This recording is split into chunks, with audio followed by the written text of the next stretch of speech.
All right. Welcome to the first live episode of Gab Hominem in a month. I am happy to be back, and I am actually very happy to have people from a podcast of a subject that is very near and dear to my heart: tabletop role-playing games. Welcome to both Snow and Quinton from the Missing Role Player Found podcast. Thank you both for joining me today. Oh yeah, Yeah, we're here. pleasure to be here. Yep. Now, let's get a quick thing done. What exactly?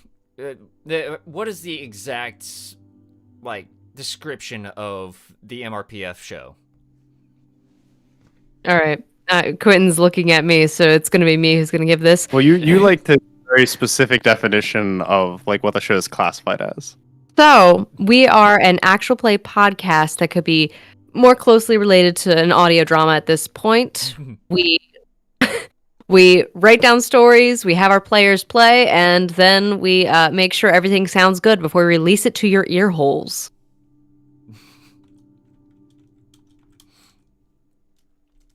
Very specific. Very specific. It's fun because I haven't actually listened to Critical Role myself, but I'm not sure how often you guys get compared to Critical Role. Well, I feel like it's just the most recognizable IP out there. So like everyone's just like, "Oh, you're doing role-playing games like Critical Role," and I'm just like, and even more specifically, it's like, "Oh, do you guys do Dungeons and Dragons?" No, we Pathfinder. yeah. That's near and dear to our hearts. It's the cousin. Yeah, it's interesting that Dungeons and Dragons has become kind of like the catch-all term for TTRPGs, which is interesting as somebody who plays it and runs it, but it's also kind of like it's sort of a misnomer, kind of like how a lot of people will say, "Oh, do you play Warhammer?" when they kind of mean miniature war games. It's just everybody recognizes Warhammer, so they jump right to that. Yeah, well, actually, we were talking about this a little bit earlier, but it's like the idea of when people say, if you say to somebody, "Oh, I'm a voice actor," and they're like, "Oh, can you do an Elmo impression?" It's like, no, that's an impression of Elmo. Yeah, It's that's not an a voice actor. impressionist, not a voice actor. It's like that awkward category that everyone just kind of throws you into, but it's not the exact category. It's always kind of interesting to see where the terminology goes and then how people react. And it's at least in my experience, the typical reaction is kind of just, "Oh, okay," and then they still continue doing it. Yeah. Yeah, pretty much. Yeah. So You just have to put yourself to it. yeah. Now your show is interesting because it's you've got, as far as I can see anyway, two distinctly different. They might all three be different shows, but Sword Art Online (AOD), which I don't think I figured out what the AOD acronym is for. I have to listen to it to figure that out.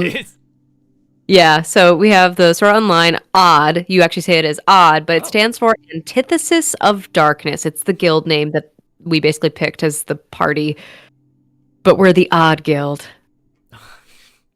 Okay, I get it now. Yeah, and then the other ones. Yeah, so there's the Gate Chronicles, which sounds unique, at least to me. Oh God, unique. What does that mean? I'm not sure.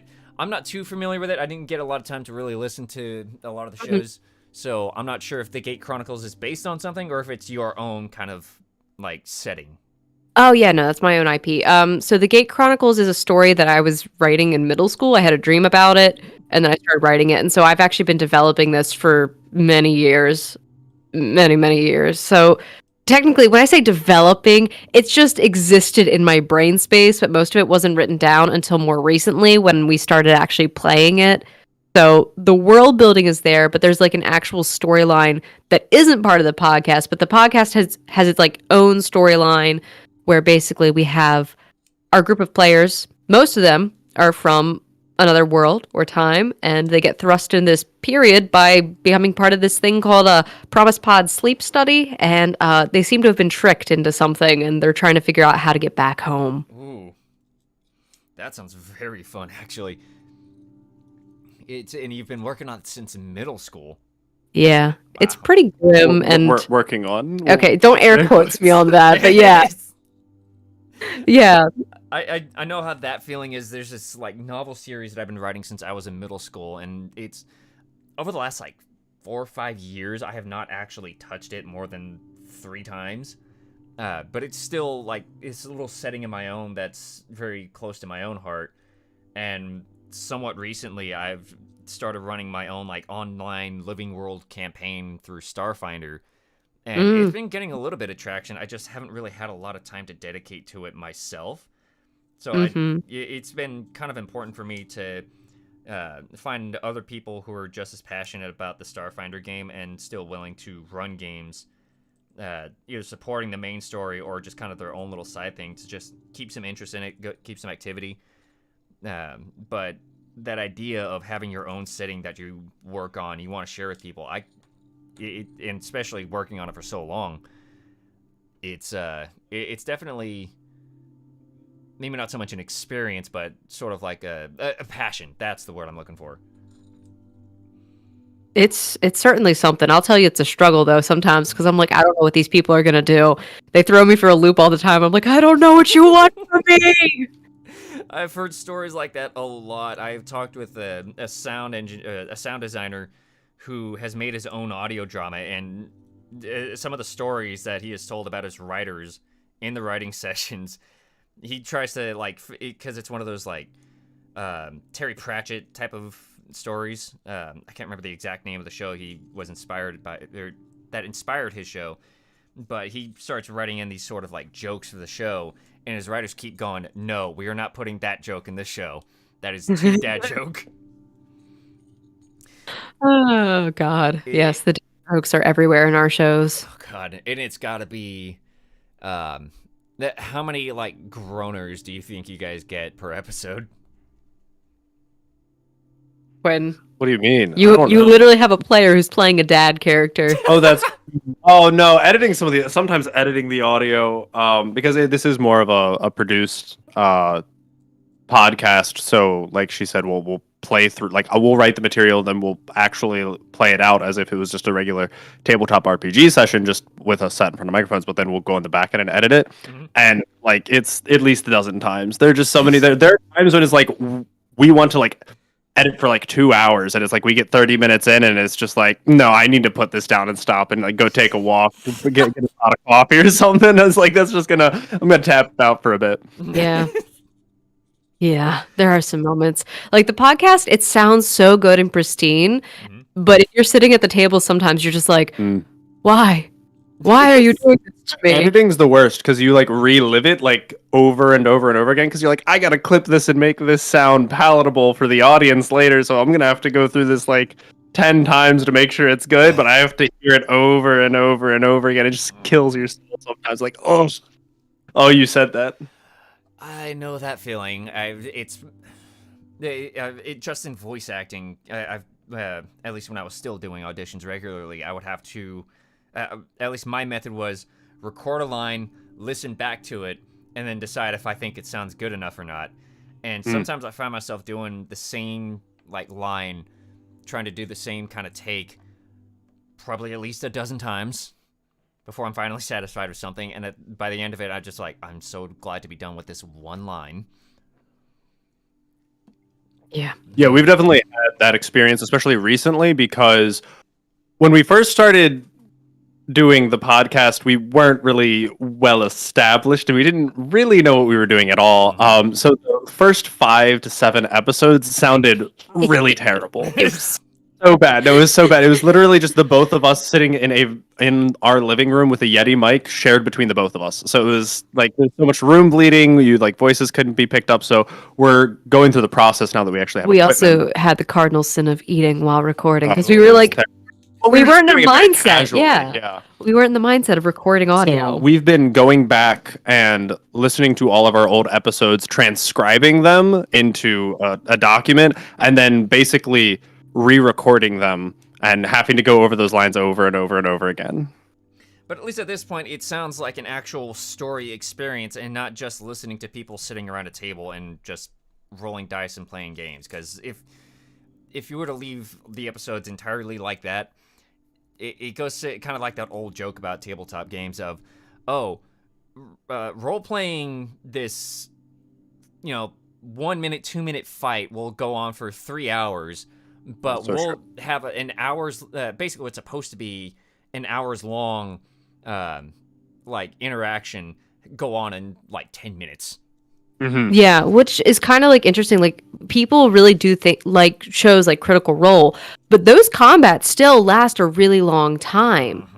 And I'm like, I don't have time to sit down and listen to a 4-hour broadcast. I just don't. That's why I'm like, sometimes, and we're actually trying to figure out the best way to tweak our combats so that they even flow for us during editing. Because some of our episodes, when there is a combat in There there, was one that was 4.5 hours long. 4.5 hours, and we cut it an hour and a half. Yeah. It was a lot. It was Jesus. painful.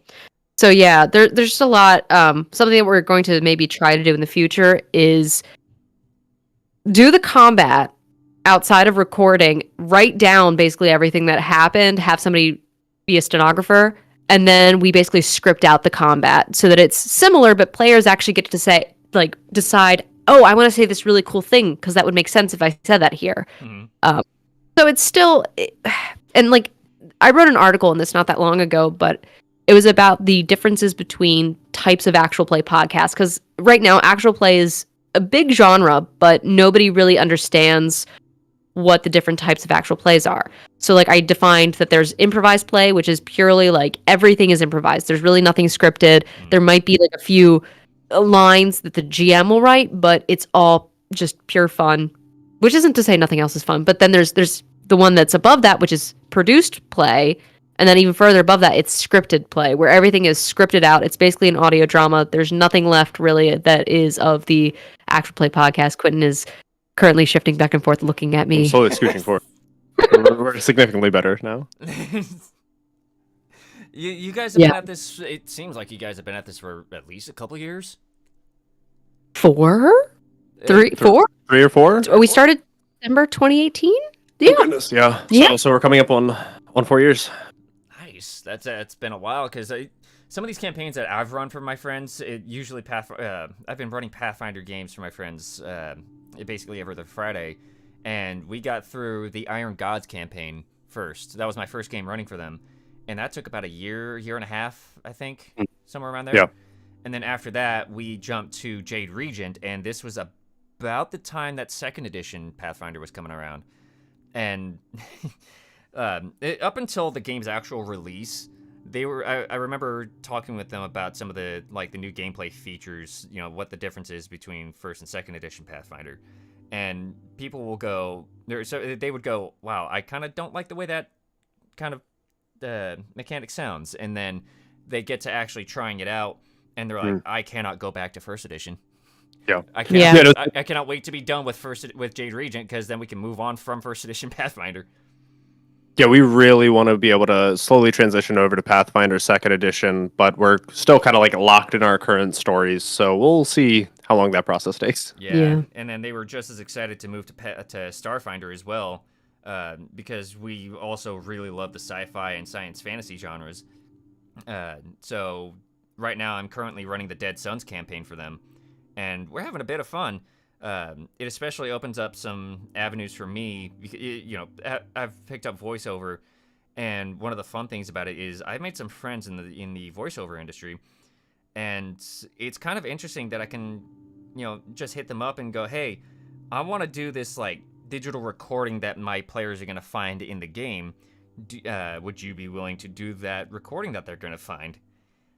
And it's pretty fun having that extra layer of, I guess, immersion that can be put into the game. It's ideas that weren't quite open to me in something like Pathfinder because it's an entirely fantasy setting. How are you going to be able to do, a quote-unquote recording in that game that they can find and listen to? It's usually just messages on paper. And that's the interesting thing with role-playing games, and just you got to be careful about limiting yourself when it comes down to the fantasy genre. Actually, the Gate Chronicles is really more science fantasy, which is a genre that doesn't get really played with a lot. It kind of gets ignored and nobody knows it exists, but it's there. So you got to be careful about boxing yourself in, because you say it's in fantasy it's mostly on paper, but with Pathfinder, you got the spell message or something. Maybe they get a mysterious message that kind of drifts through the air and it's somebody else's voice. Right. Like those are the kind of thing that you can do. But yeah, no, I get exactly where you're coming from because sometimes you do feel limited. You're just like, I don't know who I can really get to come in here. That it's overwhelming when you think about it. Yeah, and that definitely comes into one of the other things. Especially, it's not so much a big deal as a player because as a player, you're just kind of like reenacting your own character that you have written out there. You know what their background is, you know what their personality is like, you know how to portray that character the way you want it to. But as a GM running the game, you've got all these different characters that some of them you may not be too worried about making as their own unique characters because they're not going to stick around for a long time. But other ones, you want them to stand out and be interesting because they're going to be sticking around for a while. And if you're not making things interesting enough in at least enough aspects, your players are going to get bored with things. And I've had to deal with that a couple of times. And it's got to be a bit of a challenge, having done this for so long, to keep certain characters interesting enough because they're sticking around for a while. I mean, honestly, I have to say I've had the exact opposite issue. So you with the Odd campaign, which was the campaign that I run, it originally started with just me and M. So I was just running for one player. Oh. And when you have a scenario like that, it's like, okay, well, a party of one doesn't really work that well. But she's like, I want to be a solo player. And I'm like, okay, you do you. And immediately within the first 30 minutes of the game, she sees this like sad person sitting off in the corner and she's like, you're going to be my best friend. And then they just run off. And then she just slowly starts collecting more and more and more NPCs. And that's just been a continual trope where it's just like, oh, how's Crystal doing? How's Selena doing? How's Tiffany doing? How are all these characters doing? And they're constantly reaching out and like collecting NPCs to the point where almost more than half the party at any given time will actually be NPCs over player characters. God. And then on top of that, I have to actually play the NPCs who are like the antagonistical characters at the same time. So they're like, I've gone on like 10, 15-minute monologues where I just have to sit there and argue with myself. Okay. Sometimes the other player and I, RL, as we call her, she and I both have the whole, this is a dating simulator, obviously. So we like to pick up a lot of people and just keep them around, okay?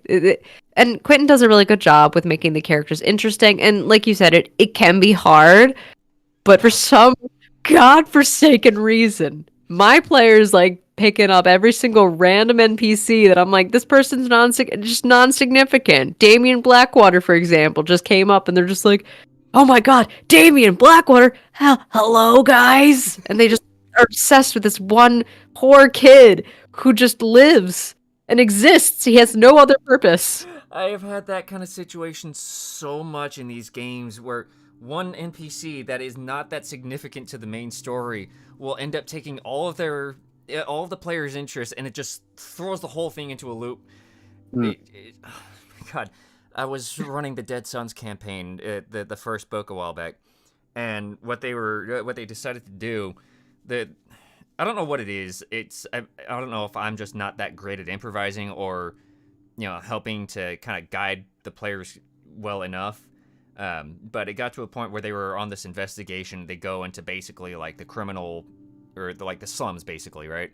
A lot of gang activity and all that, and they keep like going on to this thing of basically like harassing the locals who are, some of them are actual gang members, others are just kind of like uppity and not that, willing to deal with outsiders.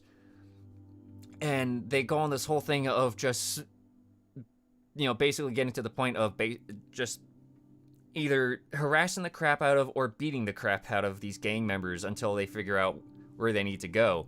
And I'm just going, what am I supposed to do with this? Because I don't want to railroad them into, the right place, but this ain't quite where they're supposed to go with this. Yeah, you definitely, it's difficult because you have to roll with the punches, but it's like, this isn't how it has been planned or outlined, so you have to just start making up material on the fly. That's happened a number of times where they think they think they're clever and they're on the right hunch, but they just read too much into something that wasn't there to begin with. But you're like, well, I'm going to entertain this idea now, and if we wait Hour, I guess that's what happens. But I've even been the victim of that myself as the player. There was because one of these guys in the group for a while was running his own setting, and we were in some kind of investigation, and we got sidetracked with a side character that he just ran with because we had all of our focus on him, even though he was just some passing dude who we read a little too much into what he was doing and thought he was like really important. He wasn't anywhere near what we were investigating. And I didn't figure this out until I found the old notebook for that campaign, read over it with him, and he was like, you guys just went with a character who was nothing to do with it. I just kind of threw it out there as like one of those random passing like extras. And I look at that situation, I hear him say this, and I go, I feel a little silly right now. Now, with all this, we've this is a lot of about like just playing and running the games. Let's kind of learn a little bit about the two of you. Where where are you guys, like, what's your background? Where are you guys from, and how did you like kind of come to where you are today doing what you do? I start? Yeah, go ahead. Yeah. That's a very good question. So, well, I guess we'll do the general information. Like we said, we are a produced play podcast based out of Maryland in the United States. Both of us grew up in Maryland. We didn't know each other until significantly later in life. And growing up, I absorbed a lot of like content. Like I grew up on like the Harry Potter books, the Percy Jackson series, the Door Within series, which is a little bit less well known.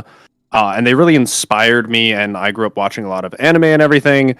But like, you can only get so far, and there are times when you're reading these stories or watching these shows and you get frustrated and you're like screaming at the characters. It's like, if only you did this instead, everything would have been fine. So when role-playing games were introduced to me, it's just like, oh, I can be the protagonist. It's like, I wasn't really all that great at writing at the time, so it's like, I'm not going to write a novel. I can't like draw a webtoon, but anyone can sit down and pretend to be a character.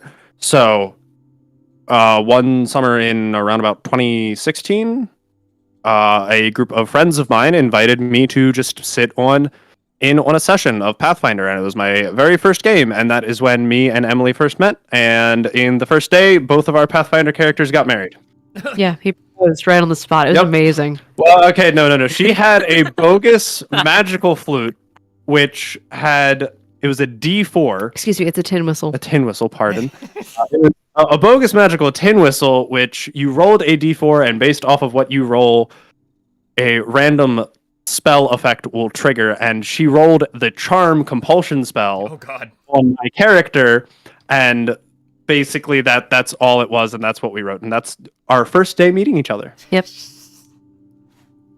Yeah. And it just kind of took off from there. How did that evolve into you two end up running not just your own games, but eventually your own little like podcast series?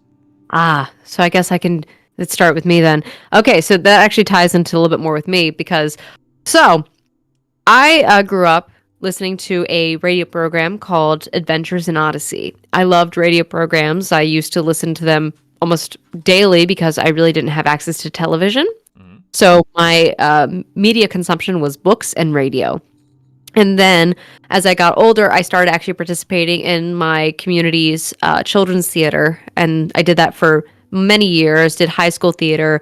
And then that kind of ended when I went to college and I went and got my nursing degree. And here's the sad part about all this is because I had to give up the thing that I loved most, which was acting. And I really didn't get that opportunity.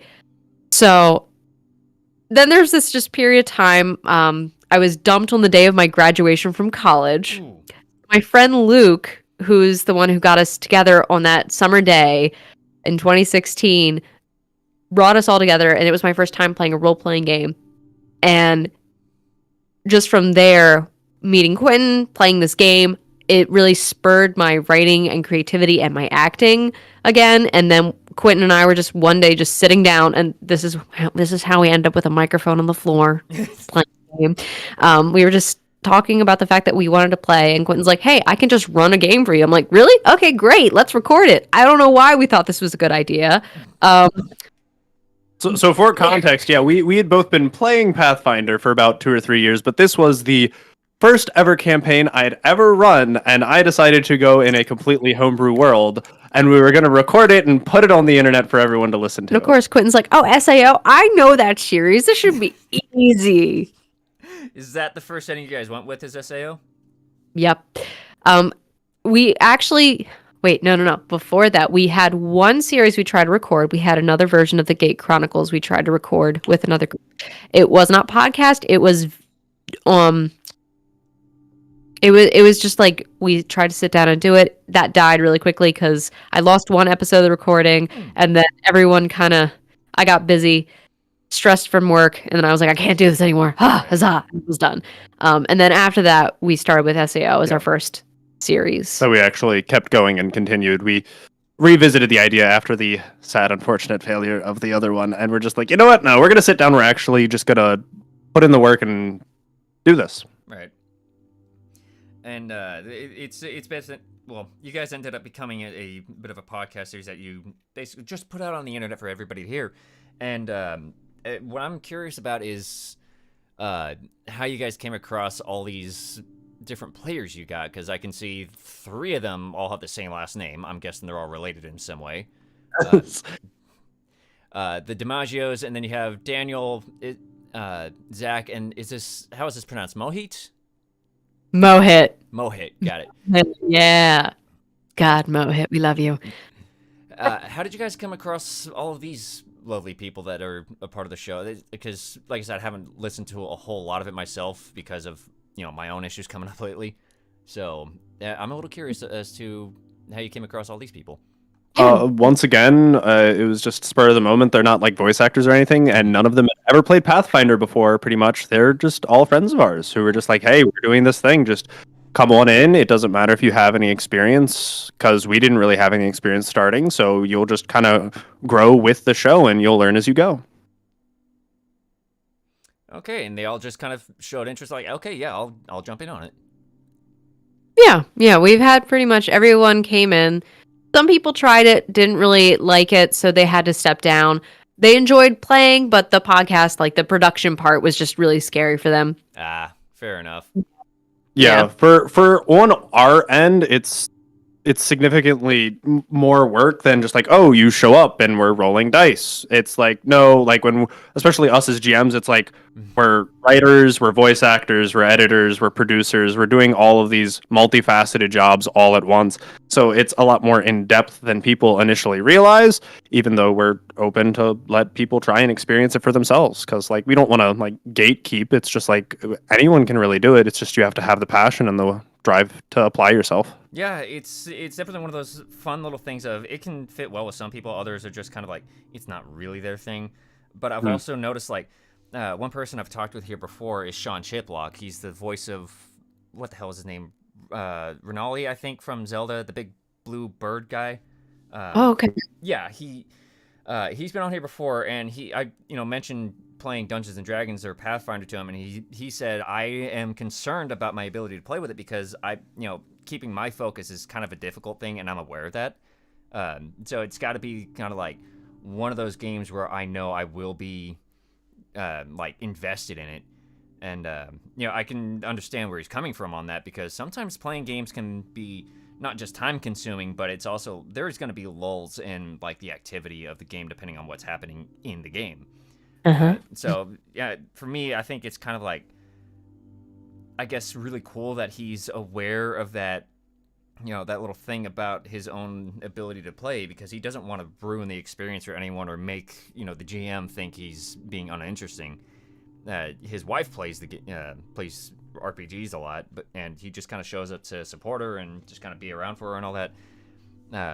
But yeah, it's definitely a cool thing when more people can come in and play the games and all that.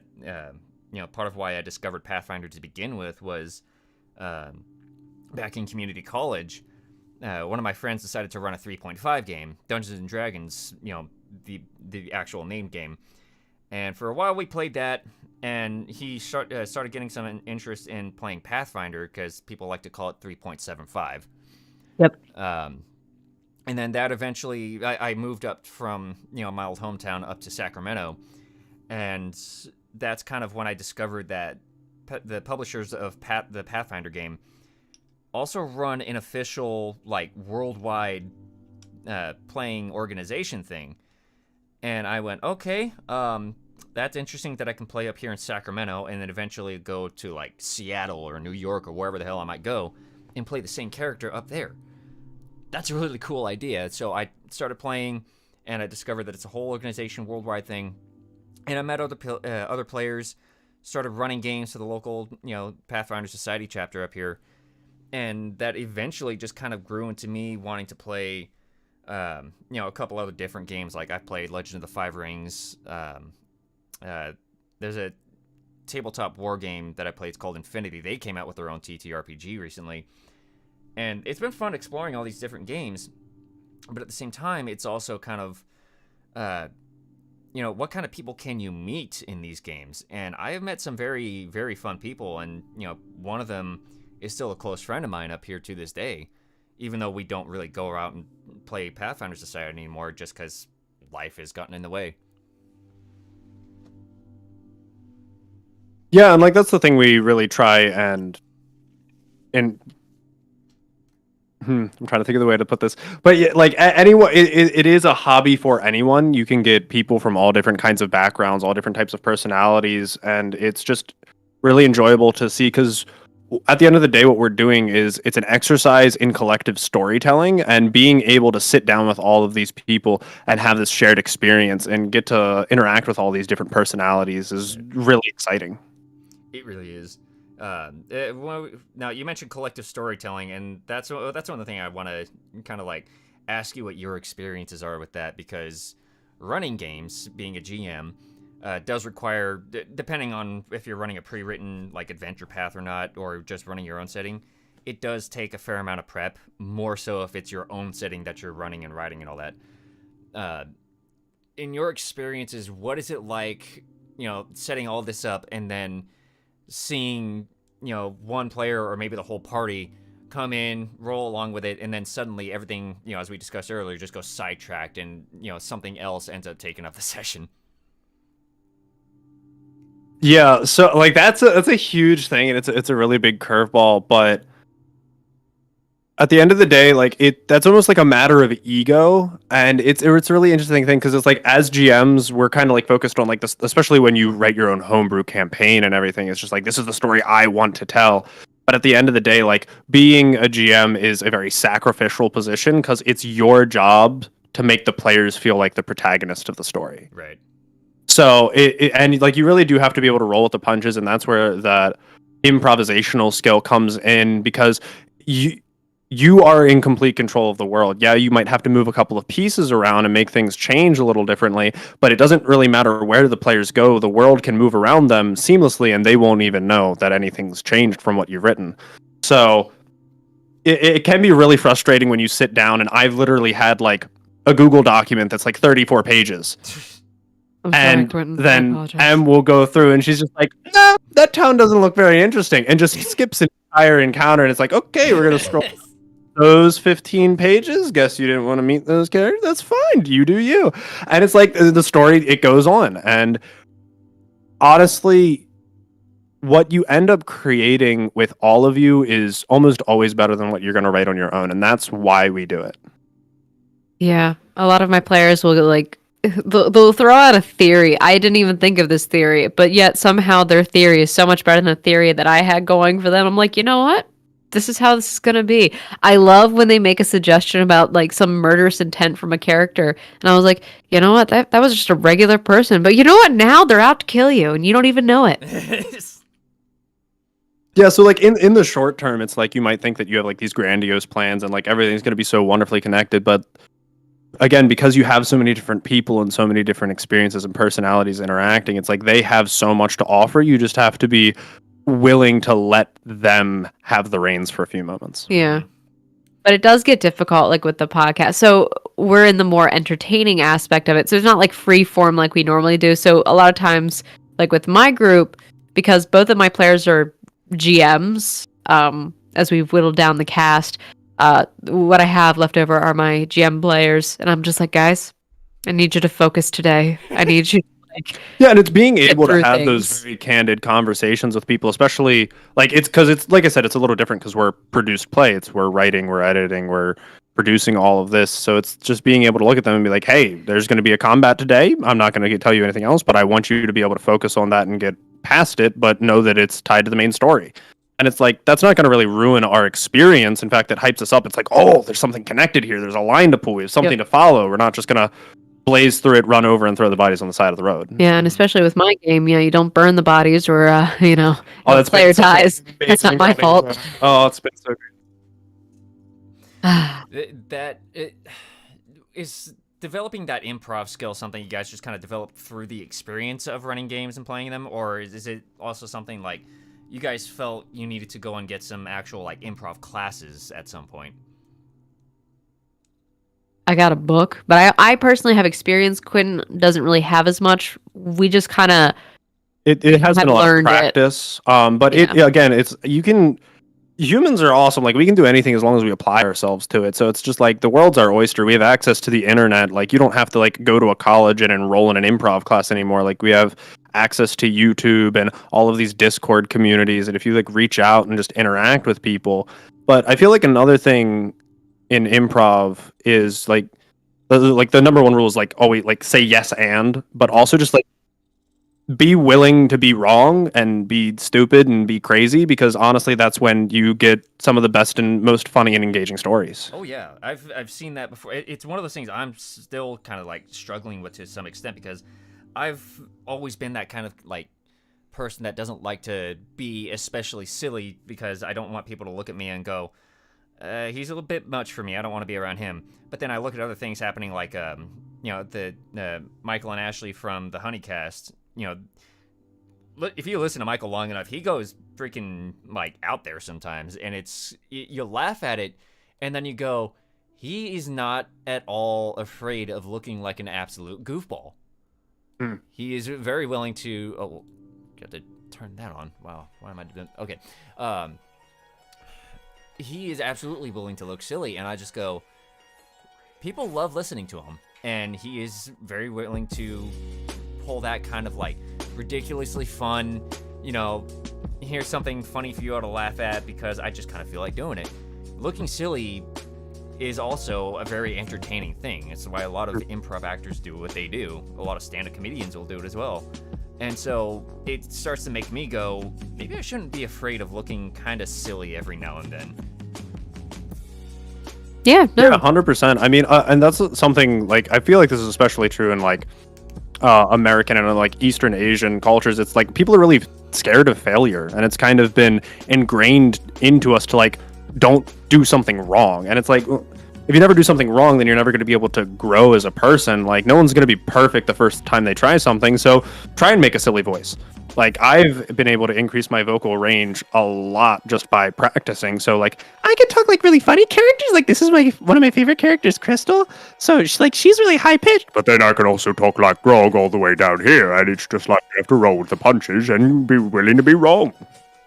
Yeah, and besides all the character voices. So Quentin gives a good explanation there. There's also just think about it. There's a few ways to think about it. My acting teacher from high school basically said, acting and improv, you're just playing pretend. Just like when you're little kids, you play with dolls and you pretend you're a superhero.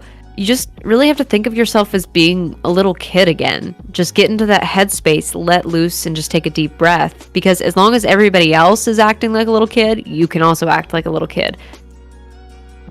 And that's the thing too, like kids, they're fearless. Like they don't care what people think. They don't have like all these like societal pressures like weighing down like, oh, what if these people think I'm weird? Like they're too young and innocent to think about that. They're like, I just want to play a superhero and run around on the playground. Yeah, they're the ones that'll be like, oh, I fixed your hair, but I don't know what I can do about your face though. Thanks. I still remember one of the funniest ways that somebody has described kids was Gabriel Iglesias. He said that kids are like little drunks. So honest.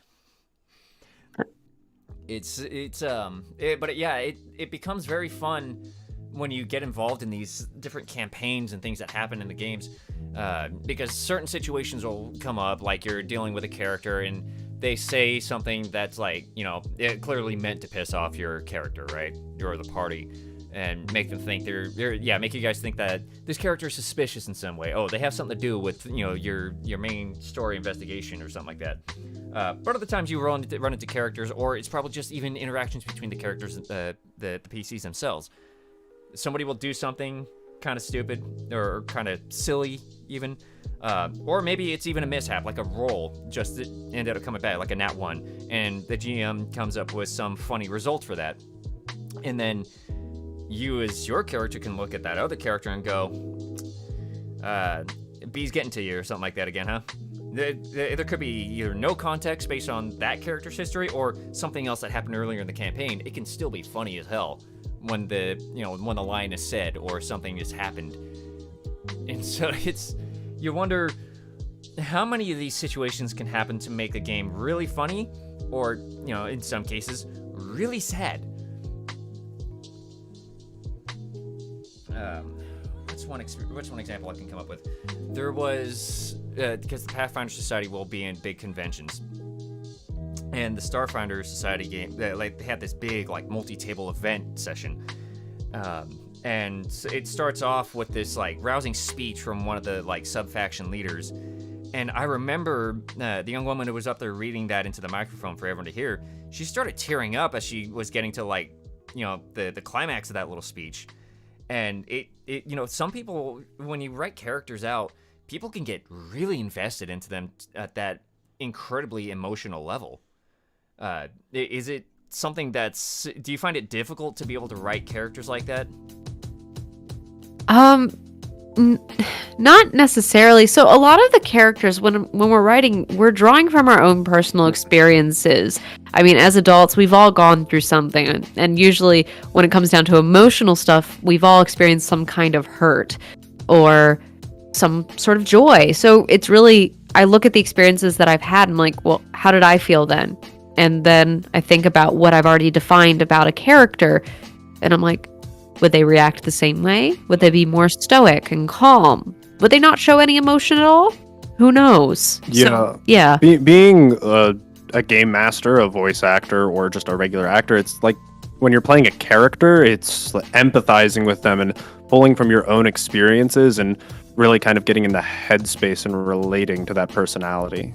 Yeah, and for some of my characters, they've really become a person of their own. So sometimes when I'm writing, I'll even have a discussion out loud with myself, air quote, with them, to help define what's going on in a scene. If I'm trying to plan out that there needs to be an interaction, I'll maybe pull up a character and be like, Amali comes up and he's upset about something, so I'll just start having him talk, and then another character comes in and we'll interact, and I just see where that scene goes, and they literally have their own personalities, and doing the character's voice triggers that for me. So after a certain period of time, I don't even really have to think about it. They exist. Yeah. They're people.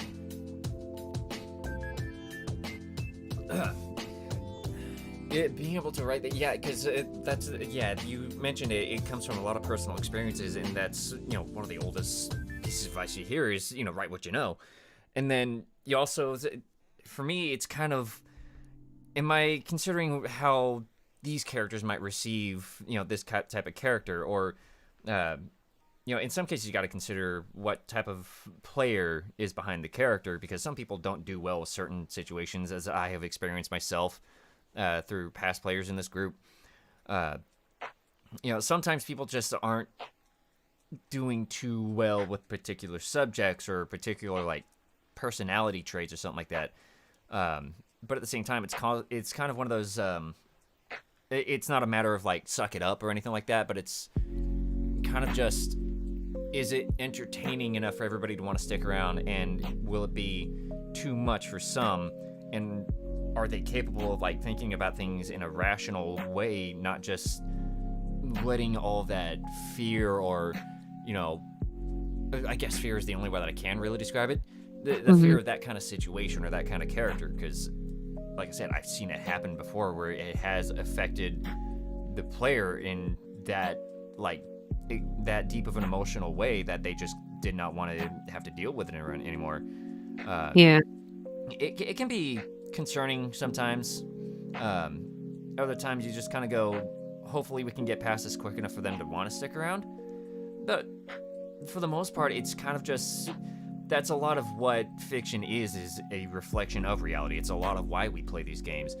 I remember seeing that Starfinder recently included equipment for people who are like differently abled. You know, they can't use their legs or something like that, so they have hover chairs for characters to get around if they, you know, want to play a type of character that's relatable to them in that way. You know, you happen to have a paraplegic player, and either they want to fantasize themselves as a character with, you know, strong legs, very athletic and all that, or they want to play a character that they can, you know, fit comfortably into, which is a character in like a hover chair or something like that.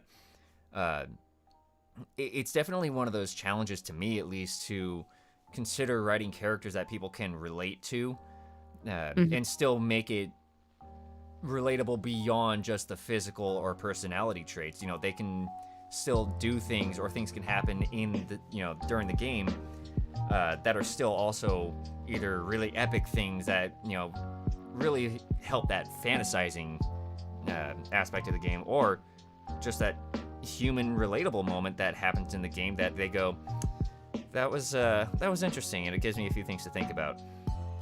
And does that really happen very often with your show in the long run? So, what we did after, especially with my campaign, because like mine is a lot darker. It can involve some pretty dark topics, and I told my players up front, we had everyone fill out a form that basically said, I'm okay with this, I'm not okay with this, some of this is okay, that kind of stuff. And then when it comes down to situations that occur, like even with that paperwork, it doesn't mean people are going to react positively when a situation actually occurs.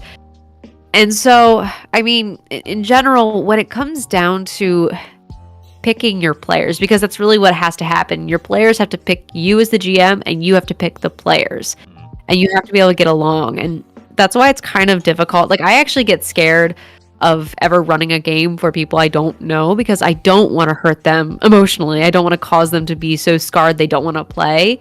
For me, that gives me a lot of anxiety, because I'm thinking, oh my gosh, what if me role-playing a character like David makes them upset? But I'm like, that's a character that exists in the world. He's a person. People react in their own ways. So like, I have, in my way of looking at it, I'm like, in order to play my game, you have to be at a certain level of emotional maturity.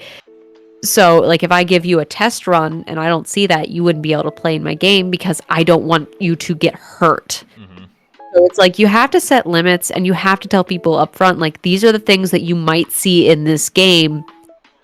If you're agreeing to be a part of the game, great. If it comes up later and it bothers you, we should talk about it.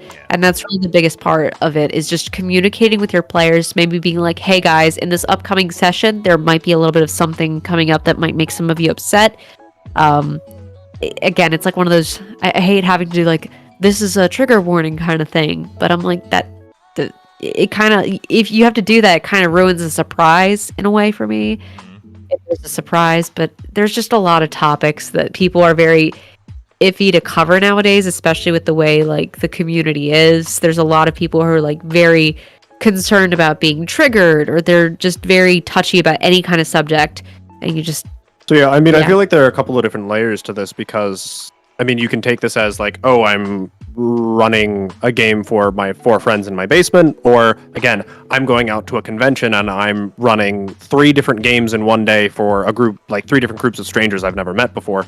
So but at the end of the day, it is all about like that communication and understanding people, and being able to, like, again, you can just improv your way out of the situation. If you see, it's being able to sympathize and empathize with people and be able to read the room. And I feel like as GMs, we're a little bit fortunate, because like we get to play a bunch of different personalities. We kind of understand how a bunch of different personalities react to different events, so we can kind of read other people's emotions and be like, ooh, maybe we shouldn't explore this, and we're just gonna like curtail around that topic for now.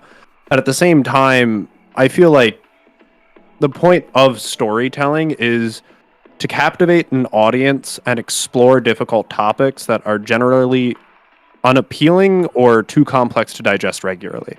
Like that's why humans tell stories, is to so that we can relate and empathize and be more than ourselves. Right. It definitely, because it's like, I mean, this bit of a conversation has gone a little like, I guess, deep or intense, sort of, and it's not something that I view as a bad thing. I'm the type of person that sees, heavy conversations kind of like this. Not that I really think this is a particularly heavy conversation. I'm the type of person that sees this as sort of necessary every now and then. And, situations will come up in games that kind of remind us of reality in not the best ways, but, for some, I can see it as, like, they can see it as a form of therapy in some way. Others will just be like, that's too much for me. But, like you said, that's kind of why communication is important, regardless of whether it's a game or not. People have their own, like, quirks, traits, desires, and, fears and all that. But being able to communicate is kind of sort of an essential to begin with if you're going to be communicating with anyone, because, you don't know how long you're going to be interacting with somebody, if it's just going to be that day at a convention, or if you're going to be, sticking around with them for a while at some, like, particular locations or, groups. Being able to get things out of the way so things can be done effectively, efficiently, is still sort of a standard life skill. I think playing these kind of games is sort of like one way to help get that skill developed in many ways, because, especially with the Pathfinder Society and the Starfinder Society, it's all pre-written, like, quests that are meant to be played in a 4-hour slot. So being able to say, okay, we're going to take a 10-minute break at this point. I need to know who are the characters that have signed up for this game. When am I running this? What are the missions that I'm running for them? There's a lot of communication that happens up until, the time of running that game. And for the most part, it's kind of like, it's a lot of organizational stuff. Other people, you'll kind of want to know, okay, you guys fill in the, your signups for, this game on this website. Now, can you also do me a favor and fill out this little Google Docs form? It's kind of like the same idea of what Snow was talking about earlier, in that, okay, some of them will go, are you okay with this type of topic coming up, or this one? Others will go, what kind of personality traits am I looking at with these characters, or what kind of, like, race are they playing, their class, all that. Simple forms of communication like that can go. Others can take the initiative and possibly, like, email or direct message the GM before those games come up and go, these are, particular topics I'm not all that great with. These are other topics that I can handle, at least for a short time.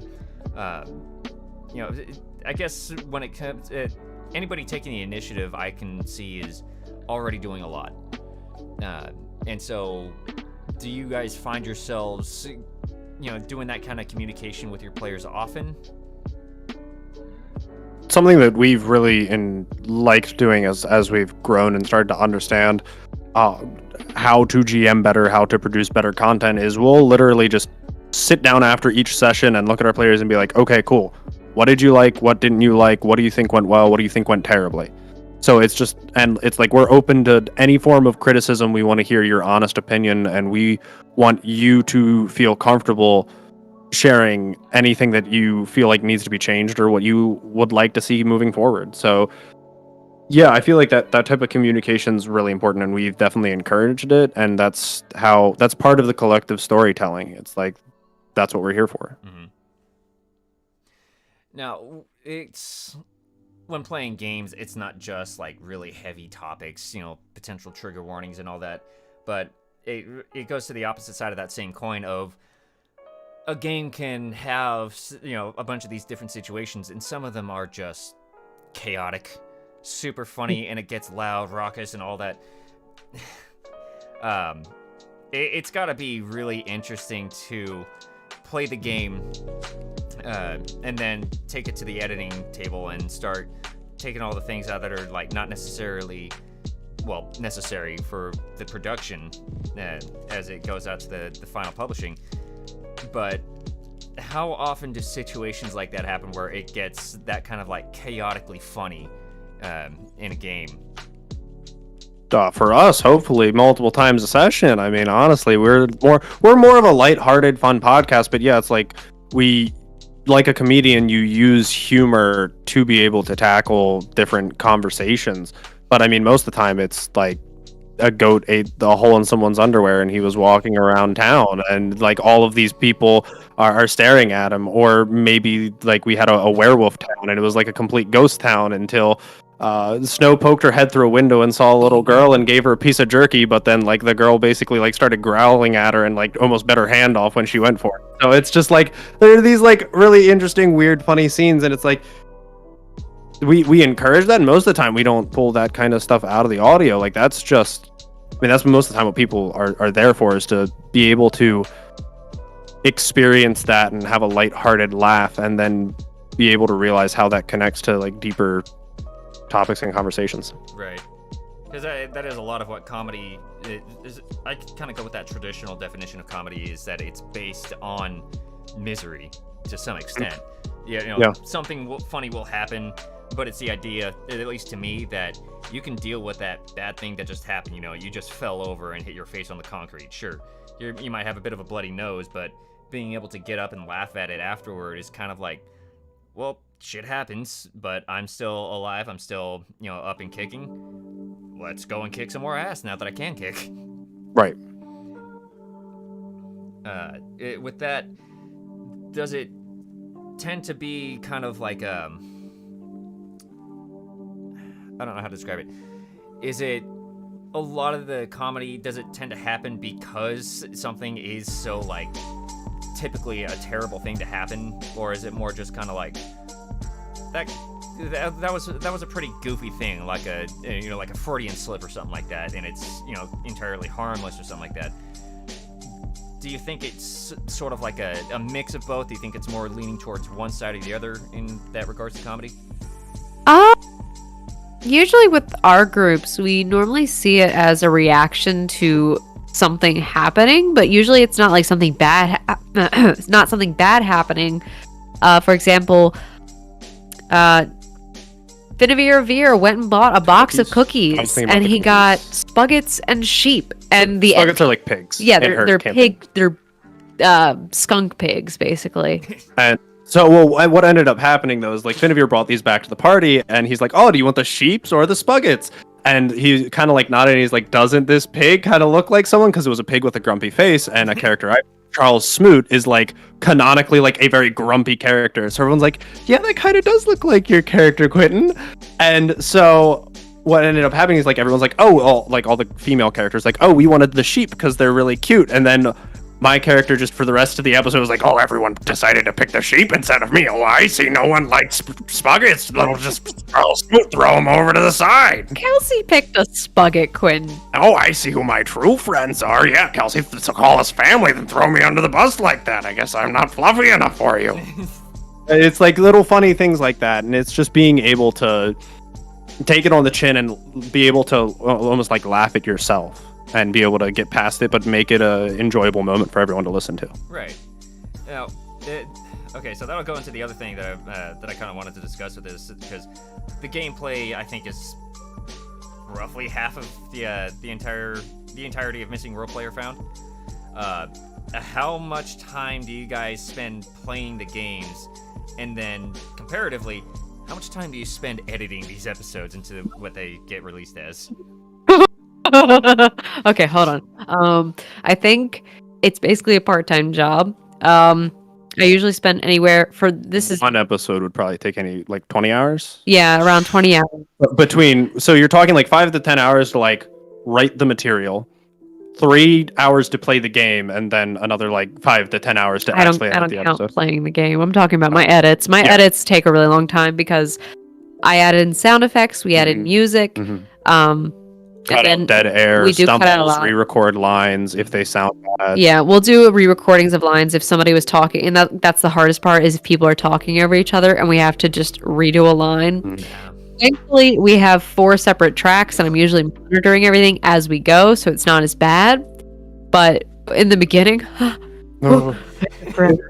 better at it, and we've we've just improved our skills as we've gone on, both like pre and post production, where we're actually sitting down recording and we're playing the game. Like, we've gotten better at like mic etiquette and enunciation, not slurring our words. I would definitely say, from what I've heard from other podcasts, because there's a lot of good ones out there, I think we are one of the ones that's closest to being an audio drama with, I mean, we're still mostly improvised with everything. We just redo some lines that are really bad. That's pretty much it. Yeah. But like, just the production quality is a lot higher than a lot of other ones. And we actually had somebody come into our server the other day who was just like, it really makes me feel good when I listen to it, because it's just like that extra bit of mwah, and I feel like I'm there. I'm like, yeah, yes. we've had times when people ask, like, is your show scripted? I thought you were just reading transcripts. And it's like, no, most all of this is off the cuff. It's just like we go in on the back end and we clean it up and we make it sound really good for you guys. So. Yeah, it's great when I have a cold and I sound like a man. So I'm like, oh, all my guy lines are going to sound great. That's definitely one of the fun parts about it, is being able to take what's already written there, and that's just sort of a, as you just said, a guideline. But the nature of tabletop games is that anything can happen from them, and at least so many fun situations. But then, going back to edit all these episodes as a production, it's you apparently spent a long time doing them. I'm not like somebody who's done a lot of editing myself. So my experience in editing things is, let's say, relatively light. But I usually imagine the editing process to take a long time, and being able to just imagining it is already enough to make me go, I think I'd rather pay somebody to handle this for me. We would. Yeah, we would. It's like I said, I've talked with sound designers on the show before, and just their end, having to not only add in all the sound effects to make something sound interesting, make it sound correct for the situation, and then in many cases funny, dramatic, or whatever the case might be. They also spend a lot of time doing Foley, which is just recording the sounds. Mm-hmm. They come up with a lot of creative ways to get these sounds across, and then just having to sit down afterward, go over the entire thing, depending on how long the project is, and add in certain sound effects at certain points, mix it and level the sounds and all that the right way to make it sound correct. It's insane. I usually go to the audio drama that I mentioned before, from one of the sound designers. It's a full-on audio drama. It's not an actual play game, or it's not an actual play podcast. It's all scripted lines. Everybody reads them. He gets all the lines together and then arranges them. But then he also has to put in, certain types of music at certain points to get the mood across, and then certain sound effects to get the idea of, oh, this is happening because it's an audio drama. You can't see it. Now, that's got to be. Foley artists are capable of making all the sound effects. Do you guys find it a challenge to be able to find the right music and sound effects that you can use without having to even if money is not really too much of a situation for it, just being able to use it and find the easy access to it? Because in my experience, finding sound effects and at least copyright free music is quite the challenge to nail down, because the options are just endless. Yeah, so I have 3 main people that I use for music, and then sound effects, I have a huge library of stuff that I've either paid for, collected over the years. I think I have 2 or 3 terabytes of we sound bought effects. an entire network drive just to store all of our sound effects, music, and all of our podcast audio on. Yeah, Good yeah. Lord. Oh, slow as crap. But yeah, no, a lot of it is the funny thing is, you don't really use all the stuff that you gather. You kind of actually find a few sound effects that work, like walking sounds. It's the same ones for each person, unless it's like a different room, like stone versus wood versus dirt or gravel, wherever you're. And then generally what I'll do is, I've started this more recently, is I'll just make individual tracks for each person. I'm like, this is their track. Any walking sounds, they have it here. Any movement sounds, that's their stuff right here. So that way I can always go back in a previous episode and pull it. And with music, I use Michael Gelfi. I'm part of his Patreon. He's amazing. He actually, before he had like the Patreon and everything, we talked with him personally. He gave us permission to use his music, so that was really nice. And then we use Music D20, Will Savino, for a lot of his music. We're also on his Patreon. And then beyond that, I found one that's actually pretty recent that you just pay a flat rate for. It's called Monumental Studios, and they have a really nice collection of things that you can use for your tabletop role-playing games. Yeah, which really, you just have to get... I don't even think you have to do attribution if you don't want to. I mean, it's always polite to do attribution. I usually forget to say it, but I always put it in my show notes because, yeah, there's just so much going on half the time. I'm like, oh, yeah. Oh, yeah, but especially by the time you're done recording like a 3-4 hour long episode and it's like 11 p.m. and you're like, working the next morning. Yeah, but have the sound effects. You kind of just have them, and you always know, like, this is for sword swinging. Yep. And then you can use other ones that you have for different things. Like, gore sound effects are also really good if you need to clean something. Literally, if you need somebody to have a cleaning sound, like, and all those sound effects. Yeah. Yeah, it's really about like developing your library and getting creative and understanding that the human brain kind of like will associate sound with the context it's given. So like that's why people can like make random sounds with like beans falling through a tube and be like, oh yeah, it's raining out, and your brain will be like, yeah, that's the sound of rain. Cool. So it's just be creative with the sounds that you have access to. Yeah, the human brain always does all kinds of very interesting things to make something sound at least like it fits, even though when you realize what it is, it really doesn't. I'm not sure if you ever heard of a YouTuber named Noodle.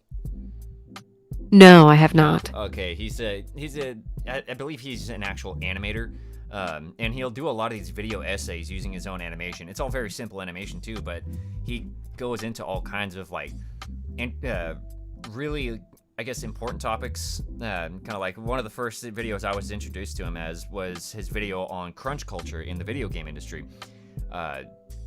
And it was very interesting to see his animations go and get the point across visually, at least. But then you listen to him, and he's very passionate about a lot of this.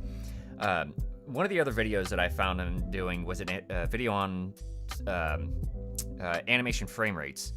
How the industry typically goes with, I believe it was like 24 frames a second as like the industry standard, whereas video games will usually go for like 60 frames a second. And the reason for that is gameplay is much easier when there's more frames. You can actually see everything that's happening in a smoother way, which is especially important for things like VR, because it's kind of the idea of it. But you should not be expecting animators for things kind of like, those old Disney movies. Don't force them to go beyond 24 frames a second, because not only is every frame has to be drawn, but it's also like that basically means more work for more people over a longer period of time. And if you're going to be making them work all that faster, the quality will degrade. It's going to slowly kill those different animators. Like, people know that, animators in Japan have died because they work on their anime shows so much that they just they almost never go home.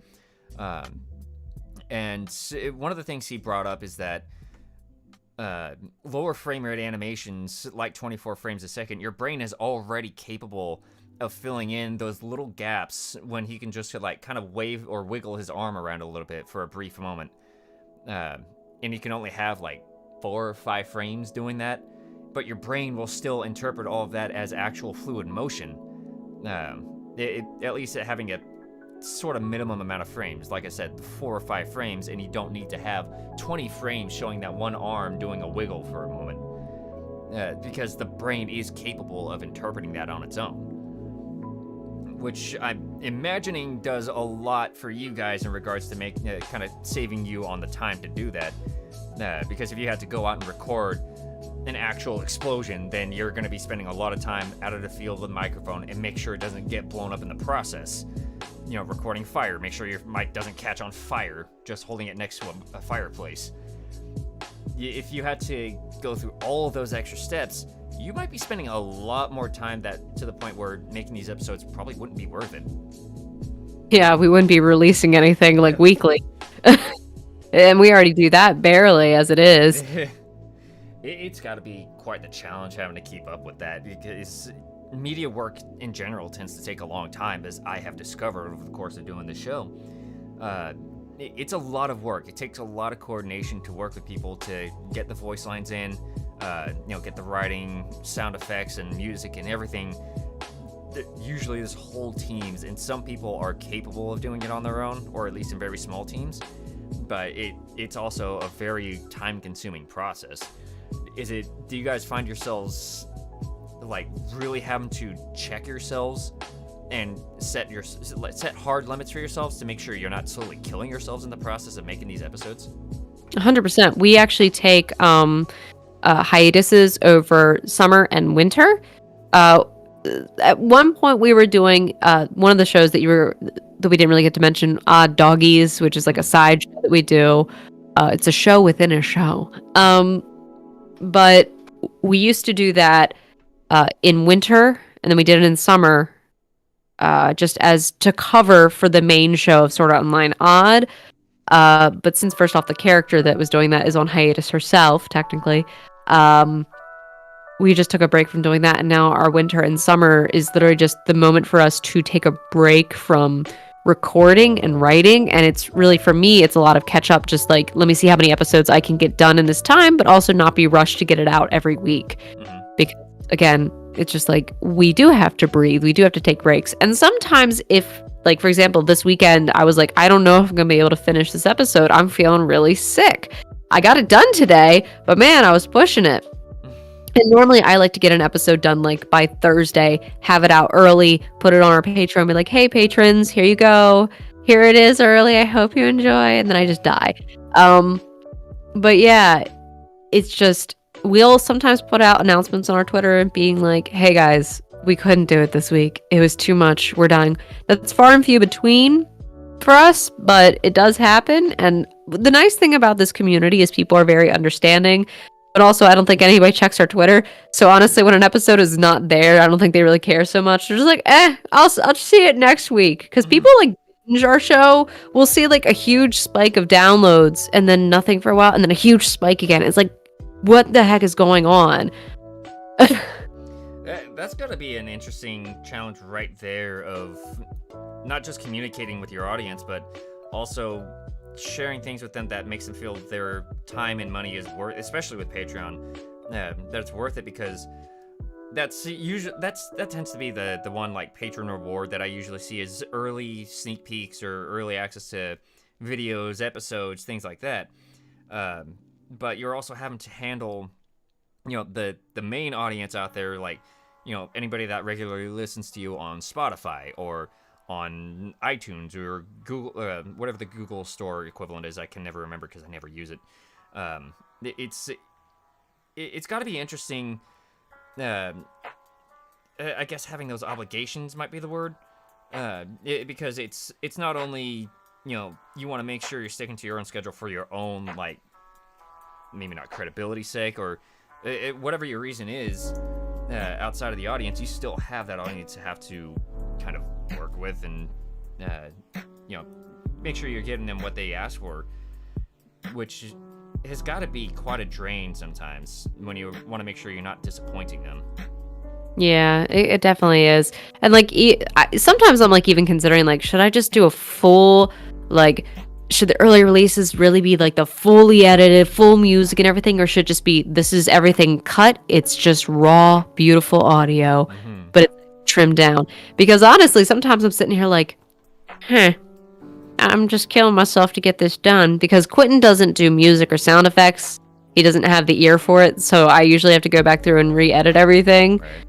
Not re-edit, but like I have to clean up things and add in the music and sound effects. So I'm doing the 2 shows and he's doing the 1. And that's a hard way. He doesn't like how I explain that.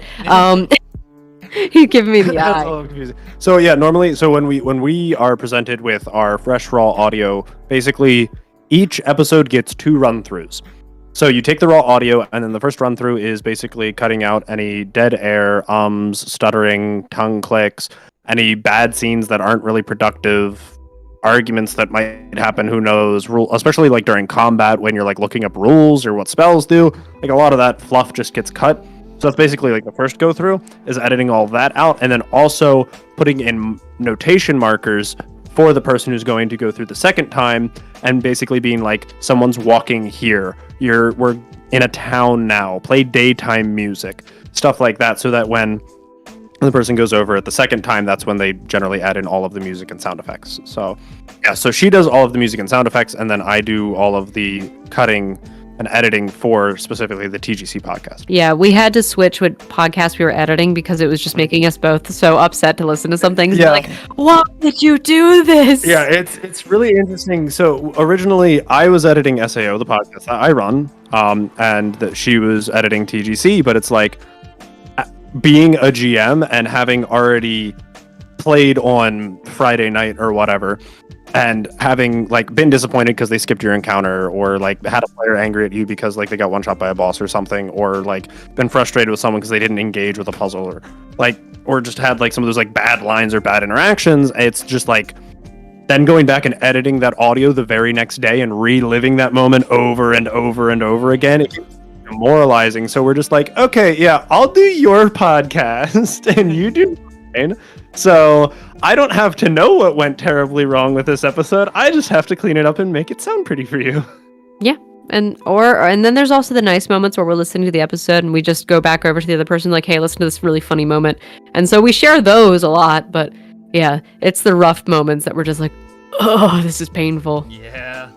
It's especially like, at least in my experience, it can be a common thing where, you know, a little bit of a, let's call it a debate, will come up over a particular rule. Like, I noticed one thing that I've had to deal with fairly recently is, like, in Starfinder, whether or not the supercharge spell will work for starship weapons, which would be insane if that was allowed, but I also have not seen any confirmation as to whether it should or should not work in that kind of scenario. So we always have to go, okay, are we gonna allow this just full, are we gonna, you know, not allow this full stop? Are we gonna just straight up allow it to go with full effect? Or are we gonna allow it in some limited capacity? It's always, usually, like, I'm the kind of person with the mindset of, I want this to be an interesting challenge for the players without it making it seem too easy and thus boring, or too difficult and thus not worth it. It's kind of hard to find that balance, at least for me, because I haven't been doing this for like 5-10 years. I've been at this for 3 or 4. So trying to, you know, just getting over those debates, which can take, you know, a solid 20-30 minutes sometimes in a game, it's not exactly, like, at least to me, the greatest feeling, but at the same time, you know, it's kind of important to get that kind of discussion out of the way so we know, okay, moving forward, this is how this works. And then other times it's just kind of, you know, like you said, I'm not the one making this, you know, my game's a production, but at the same time, you know, you're making this interesting not just for the players, but for the audience as well. So I'm kind of curious as to if you guys feel you have, I guess, maybe not even overwhelming expectations, but just if the expectations might feel a bit heavy on you guys at times, or how often it could happen. I would definitely say, I feel like I can only speak from what I've seen. Like with Quinton I know has like been feeling a lot of stress because he's still going through his college degree, trying to get that. He's trying to work a job and trying to run the podcast and write, and it's like very stressful for him. Me, I'm used to this kind of stuff. I'm like, I work a job, I come home, I edit, I write, I'm ready. But unless I've had a really rough day where I've had a ton of kids coming into the health suite being like, Miss Nurse, I need help. I need this Band-Aid. Can you put this Band-Aid on this tiny injury here? And I'm like, just put it on yourself, child. You're okay. But usually, for me, I'm used to the pressure because I went through a lot of theater stuff. I'm used to having to push and continue to push. Although I will say, I do break down sometimes, and that's when I'm like, we're not recording this week. I'm going to sit at home. I'm going to look like I've cried all day, which I have, and I'm gonna sit here and eat like this cup of ice cream and enjoy myself today because there's nothing else happening. That's it for me, though. Yeah, that's really important, is being able to give yourself that opportunity for mental reprieve. So something we had to start doing is we record we have a backlog of episodes, and we try and we're 2 to 3 episodes ideally ahead of what's being released. That is the goal. That is the goal, because what it was originally is we will play on Tuesday and then it gets released on Sunday 5 days later. And so it's just this crazy expectation, and it's really nerve-wracking. So that's what it was originally when we started out, and then it's we're gonna take 2 months and we're gonna play a bunch of sessions and just have that there waiting for us. That way, if for example someone's sick, someone car breakdown, we have an emotional problem, that way we have that ability to just take a moment and pause and breathe for ourselves. My favorite part of that sentence was someone car breakdown. Someone car breakdown. And we used to actually do that, where we would record that week, edit, and then release it. But that was when we weren't doing as much to the episode. In some of them we were just, especially in the early season 1 and part of season 2, I think we were basically just doing audio, and then I kind of started adding in music, and then I got into my habit, which is I'm listening to this, I'm like, this would sound great with sound effects. This could just be a little better. Oh, this could be so much better. Yeah, no, this is my fault. I did this to myself, so I can't blame. But it does. It sounds like we've really increased our production quality and kind of put ourselves But we were originally doing SAO every Sunday, and then we would release the Gate Chronicles every other Wednesday. But we finally got to the point where it was just too much, and we just said, nope, that's not happening. We're just going to do it every other week, where SAO is released one week, the Gate Chronicles is released the next week, and vice versa. So that gives us a little bit more padding, and it seems to be working out pretty well. Our audience didn't really complain. We never hear from them. Guys, where are you? They never complain. It's just I guess they're still enjoying this. And apparently they must be, because when we reached our 100th episode, everyone was downloading it, and then they went back and downloaded the last episode of TGC, and I'm still confused about what's going on here. That's my I'm sorry. This is my brain. It's all over the place. I know how I kind of get how that is, because I am always I'm usually worried about if people that listen to this show or the other podcast, the Insanimators, will look at the episodes and go, this is pretty boring, or this was a little too unfocused, too not the good kind of chaos that we usually engage in.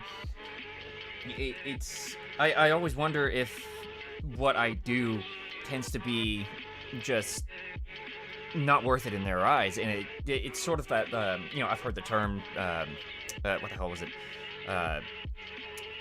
not impersonator syndrome, imposter syndrome. Thank you, imposter syndrome. That's something that I think tends to creep into at least my mind more often than I'd like, and I'm not usually somebody that gets affected by that too much. I usually say that I'm follow the idea of stoicism, which is still having those emotions but not letting them affect you in your decision making. But at the same time, you're still human. You still have your limits, mental, physical, emotional, all of that. And like you've said before, sometimes you just hit that limit every now and then. You just kind of need to take that moment to breathe. And some people have the mindset of, no, I got to keep working because it's what keeps me out of this problem, or it's what leads to my success in this thing. Whatever the reason, other people are just, I need that moment if I'm going to be capable of continuing. And it's not like this happening to the point where it's every other week you're slowly dragging yourself down into the grave doing this, because you guys wouldn't have gone for 3-4 years of this if you weren't enjoying doing it, right? I mean, I think that's how that works. Yeah, pretty much. I don't know. Sometimes when we started, we weren't really producing content for other people per se. We were producing it for ourselves because, again, it's something we always wanted to do. Whether or not it was really received by anyone in the first place, it's just why do you take a picture? It's because you want to have that memory. So it's we're just going to record our tabletop role-playing games. Why? That way we can have that memory. And if other people come along the journey and enjoy it and have fun, then that's just an added bonus. And we're just happy that we can really connect with anyone and brighten anyone's day. Yeah, the connection is very interesting when people are like, I listened to your podcast. Like literally the other day, somebody came into our Discord. Nobody talks to us in our Discord. They come in and they just kind of sit there, but somebody talked to us, and Quinton was like, no, they like my show or they like your show. No way. So we get kind of like definitely the imposter syndrome, and then we're also starstruck by ourselves, but really more so by our foundlings, as we call our fans. When they come in, they're actually like, I like these characters, and then we can have everybody kind of show off. I don't know where I was going with that. I had a thought process, but then it just kind of died. I have that way too often, and I don't like it.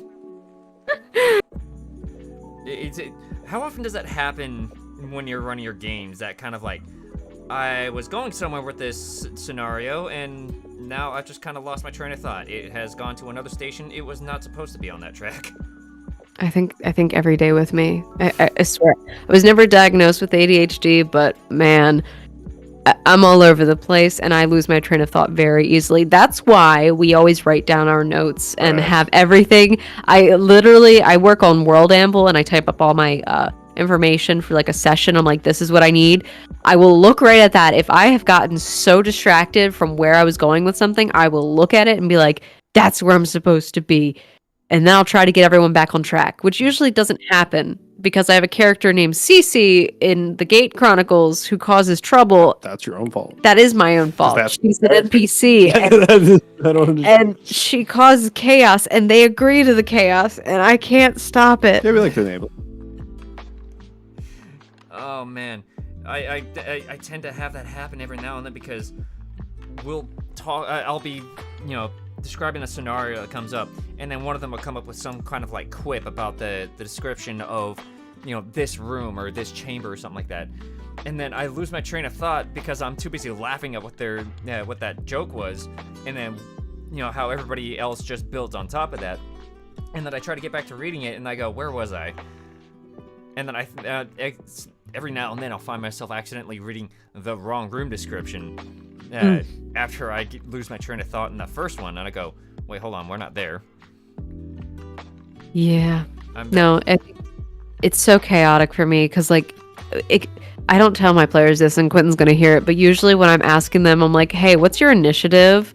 As soon as they say it, and then somebody else talks, I've already forgotten what they said. Yeah, there have been times that you asked me my initiative. I'm just like, yeah, so what's everyone's initiative? And they all say it, and I'm just sitting here staring at a sheet of paper. I'm like, or rolling like another character's initiative and just... I know, and I'm like, I can multitask. I'm lying to myself and to my players, and I'm just like, I ask them one thing, they say they do this thing, and I sit there for a solid second.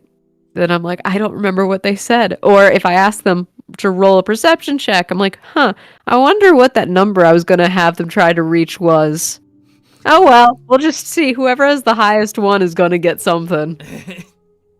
Yeah, I've seen that before with myself, and I go, okay, I just asked you for your initiative. Somebody else says something to me like, I'm like putting at the start of the initiative, before the combat begins, my character has this ability going off, and I'm like, okay.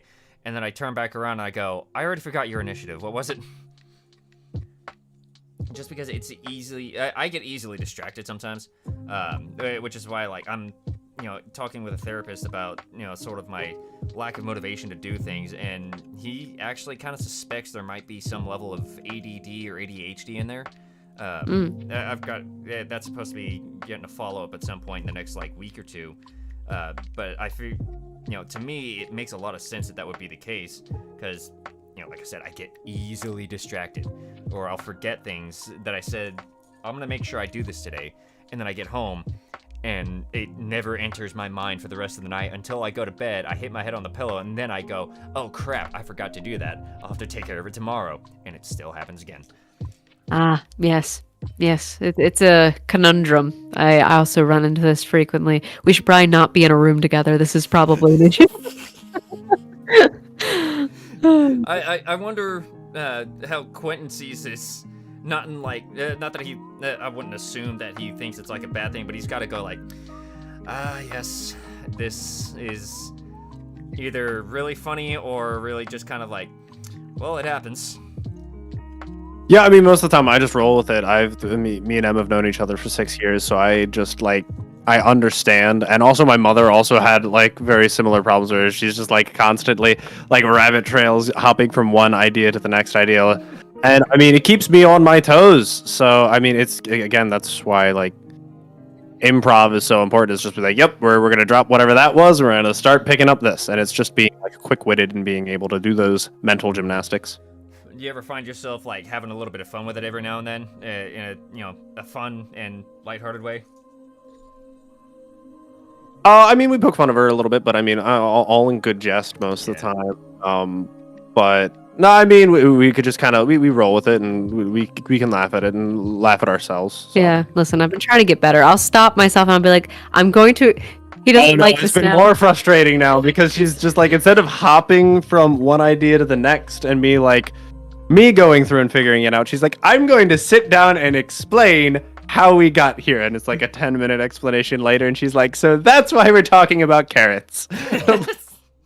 We were watching an anime. Why? Like, I don't care. Like, don't pause the show for this. But I needed to tell you about why I was thinking about these carrots now. And it's really fascinating because like all of this is going on and it was like happening in a matter of like seconds in her head, and she's just like, yep, I need 10 minutes to explain to you why this makes sense to me. I get that way too much. I find myself explaining something a lot longer than I intended to.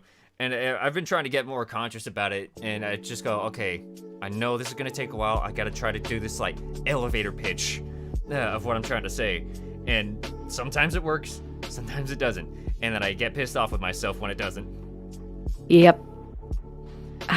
This is a beautiful life we live. Yeah, it is, and sometimes it'll come back to that sort of like what we were talking about earlier. It'll happen in the game, and our character will go, wow, that was a bit of a tangent. What the hell was I doing again? And then they can look up and go, everybody's already on the other side of town for me. I gotta go catch up.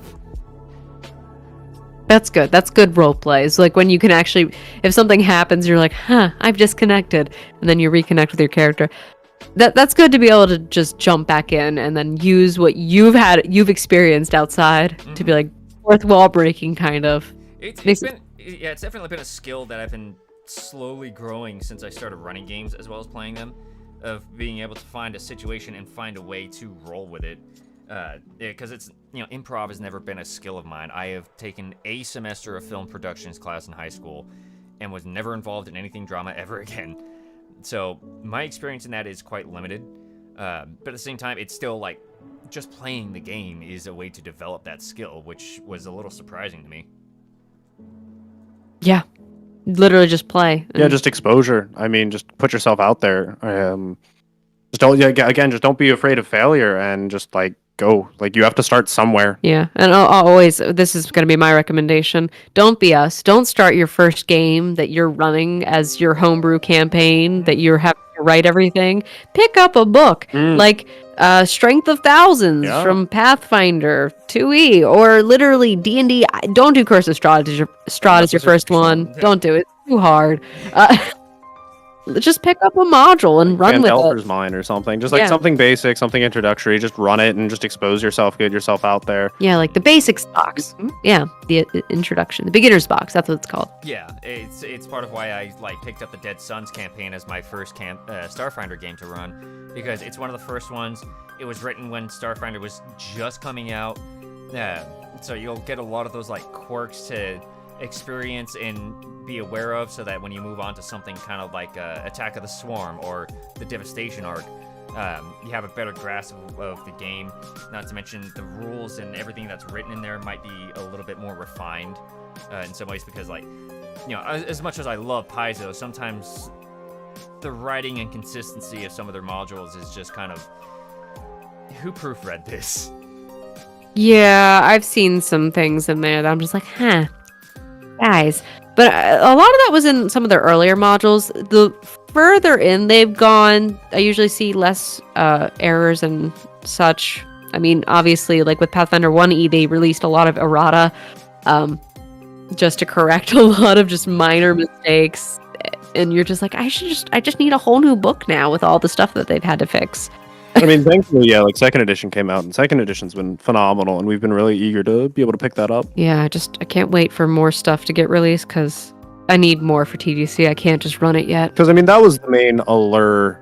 Because we picked up small numbers. I'm saying we picked up Pathfinder when basically like the two main RPG systems were you either had Pathfinder or you had Dungeons and Dragons 5th edition.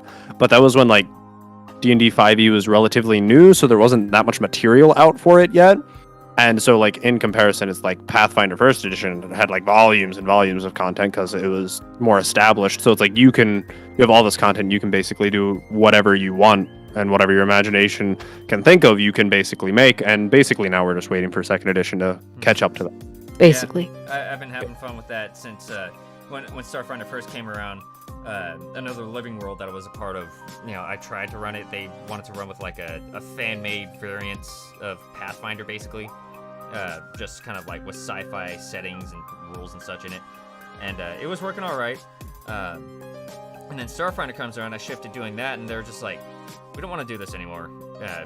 Well, why? Because there's nothing to work with. It's just kind of boring. And then, that game ends up dying because, nobody wanted to go for it. And now at this point, Starfinder has, I think a dozen books. I'd be looking at my shelf right now, but it's covered with a blanket that I usually use for sound control.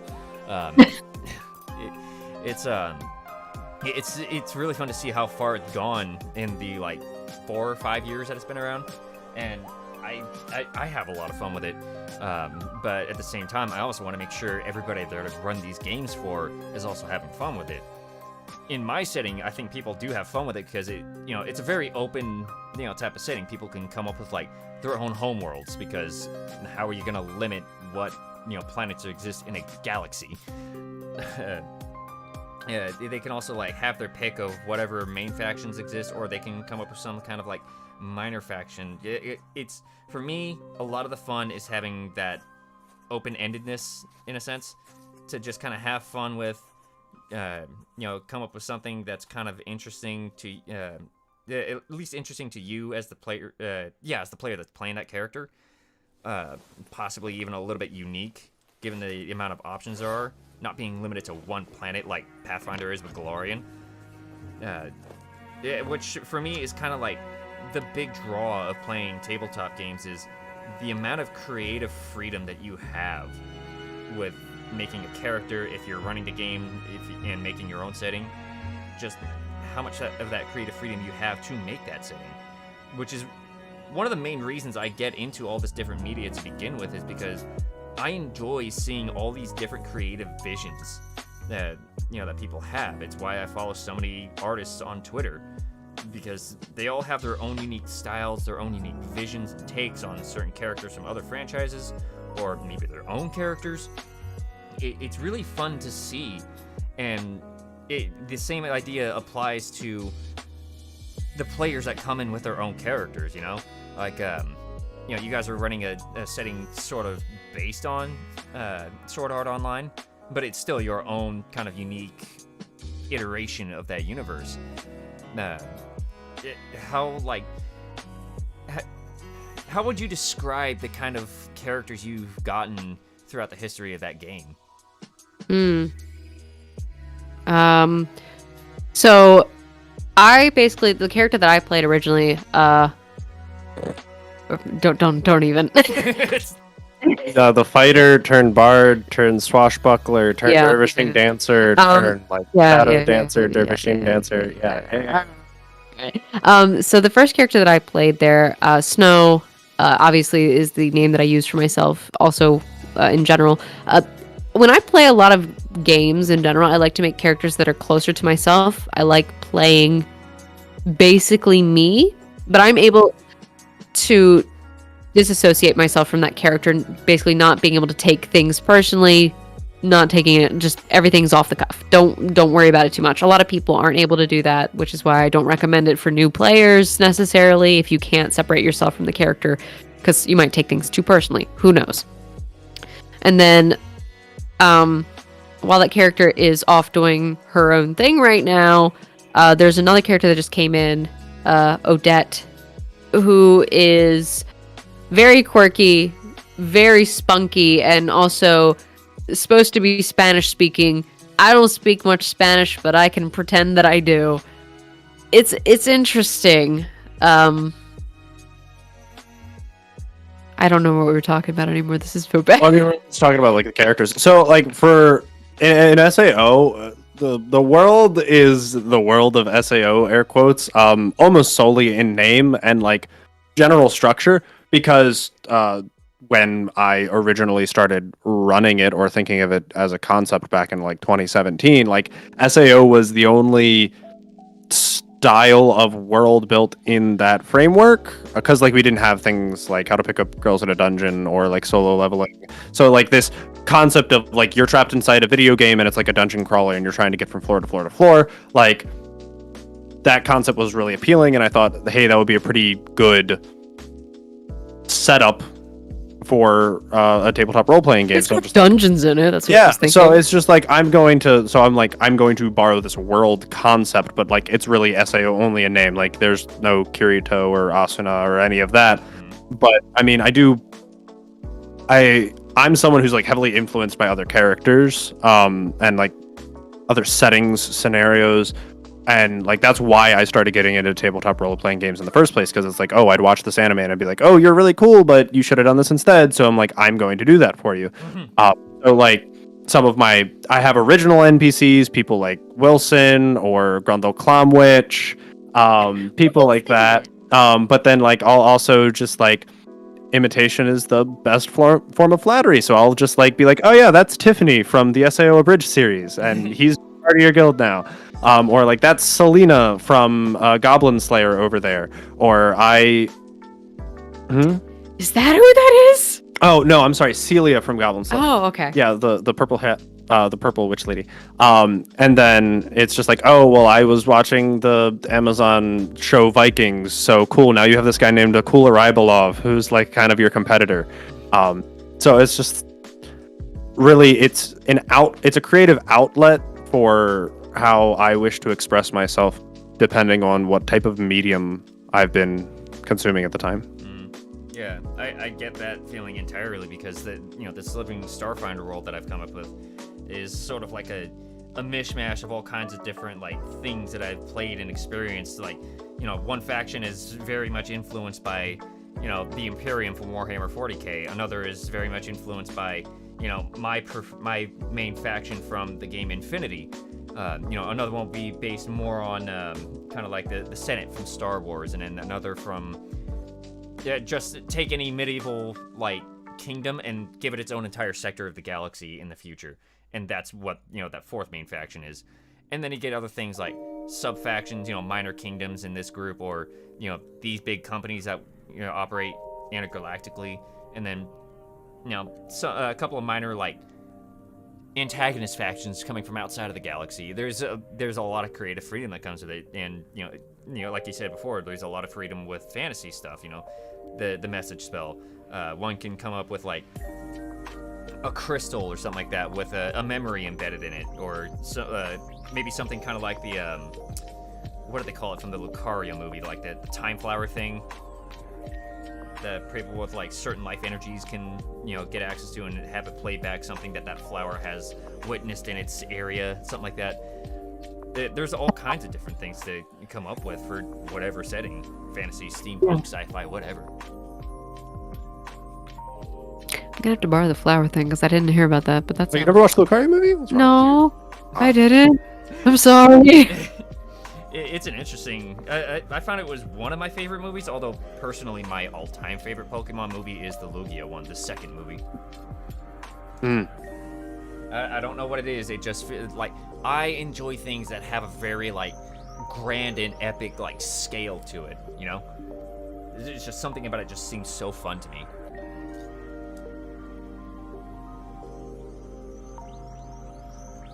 Yeah. Grand epic scale. You were playing with the bottle over there. I was trying to pick up the bottle. Yeah, grand epic scales. Meanwhile, I'm like, everything, you all are peons. You don't matter. You're probably gonna die. Oh yeah, everything I can't kill. That's pretty much how the Gate Chronicles is. It's like, so I don't expect you guys to possibly, like, you could make it to the end of this campaign, or you might all die. I don't know. We're gonna find out. Have you guys ever heard of the If the Emperor Had a Text-to-Speech Device series? No. No, so it's basically 40k. Some guy, Warhammer 40k. Someone, I think he's from like the Netherlands or something. He decided to come up with this like satire setting of Warhammer 40k. It's mostly set in like the same setting, but the characters are all written as like really sassy, really sarcastic, real jerks or like one note intentionally, because that's what the general meme is about that character. And it's just so freaking hilarious the way they come up with all kinds of ways to interpret these characters. And crap, it happened to me. I already lost my train of thought where I was going with this.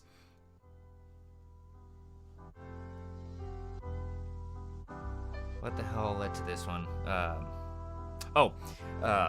One of the little like side episodes they did was, this is the time that the Warhammer Fantasy role-playing game came around again. And so what they did is they took a bunch of the characters from the show, and they just let them all play a big D&D game, basically. And it gets to the point of it's basically satire of role-playing games. You've got the one guy who plays the most brooding edgelord character ever, who like doesn't like people and doesn't like working with others. They work alone, but they're still in the party. And you get people who are just like, what's their quirk? I like dealing with human waste. Huh? And so it also goes into like the quirk of the GM, who is a little overbearing with the fact that they're the GM. So they just take few too many liberties. The way that some characters are played as is just hilarious. Yeah. And I have somehow lost my train of thought again on that process. Quinton, can you help him? Because I was trying to write down the name. Quinton can't help either. Don't look at me. We're all. What were we talking about before then? Man, this is bad. I had like 5 hours of sleep last night, so this is not a good start. Right. Yeah, we've all been feeling sick. If the Emperor had a text-to-speech device. Because the idea in Warhammer 40k is the Emperor of Mankind 10,000 years ago, reunited all of the warring clans of Earth after it came under a cataclysm. They just had the golden age of technology, things happened, and all of humanity was split apart. He led a great crusade across the galaxy to reunite all of humanity, and then his 20 sons leading his armies rebelled against him, and he was mortally wounded by one of them. And now he's stuck on what's called the Golden Throne, for eternity, to basically keep guiding humanity basically from the grave. They always call him the Corpse Emperor, but the idea is he can no longer directly communicate with them. Well, somebody takes the idea of, what if we just take second millennium technology and just install it into the Golden Throne so he can use his few remaining muscles on a skeleton to use it and communicate with people. And he is the sassiest jackass you'll ever find. Yes. Sassy. It's speech device. All right. I still have no idea where we were. I don't remember either. We were... We just kind of exist now in this vacuum of what were we talking about again? This is why outlines are very important. Dang it. If I was capable of writing outlines as I went, I'd probably be doing better at this, but this was just one of those things of, wait, where the hell did I just go with this? Man, we all need to get some tablets and just write down things. Are there any other questions for us? I guess for now is there, because we are getting a little close to my usual limit on time for doing these episodes, is one of the last things I usually ask my guests is, what kind of advice would you impart to people who are looking to do whatever it is that the guests do? So in your case, what advice would you have for people who, are looking to GM games regularly, whatever the system they might be playing? And in the same regard, towards doing podcasts or productions. Yeah. All right, number 1 rule: have an exit plan. No, I'm kidding.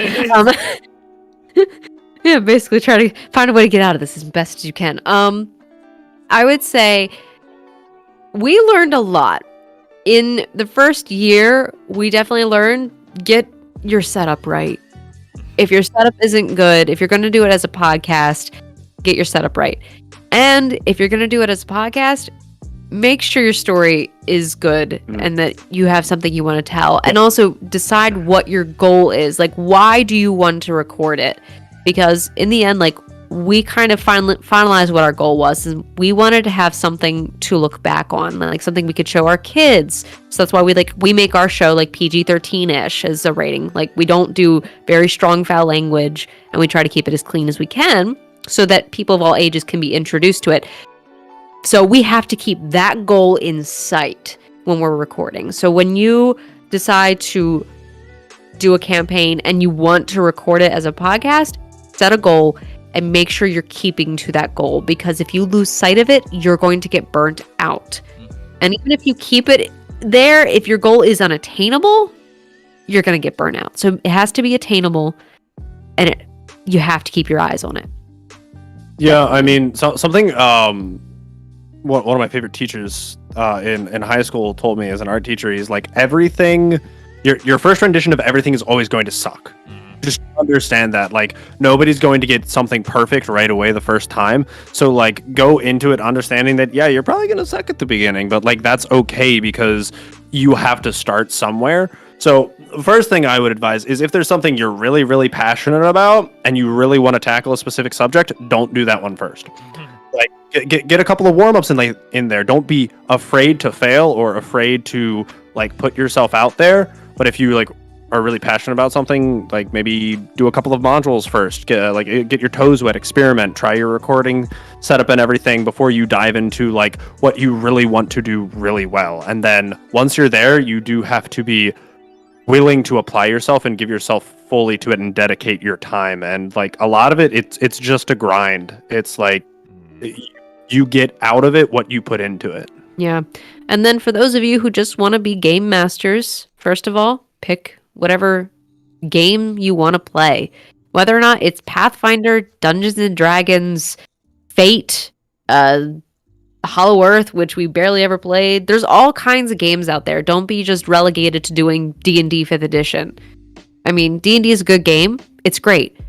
It's a good introduction, but find one that fits you. Find what fits you, because not every type of game style is going to be good for you. So if you're not having fun with what you're playing right now, something different. Yep, try something different, definitely. And like I said earlier, if you're going to be game mastering or dungeon mastering, any of the terms they use, keeping, I don't know. If you're going to be any of those things, run a module first. Don't go into straight up world building. You will burn out so fast. You need to have experience with the game before you really run it. You need to know how it flows, and when you have a module, you can at least refer back to the numbers that they have, and you don't have to overthink things. And the last thing I would say, keep notes. Very good notes. If you can't keep notes during your session, give a player that as a job, because everyone should be keeping notes, but not everyone keeps good notes. So you need somebody you can trust to keep good notes, because if you're not recording it, you're going to forget what happened last session. Yeah, I've learned that part myself fairly early on. It's very helpful. I know that much. It's not everybody does it, and people will forget at some point. Yeah. You give your player your amazing item, and they never remember they have it. Oh, my favorite one is the reverse. Where in my one campaign, the GM, it's like a high fantasy campaign, so he hands out like magic items like they're candy.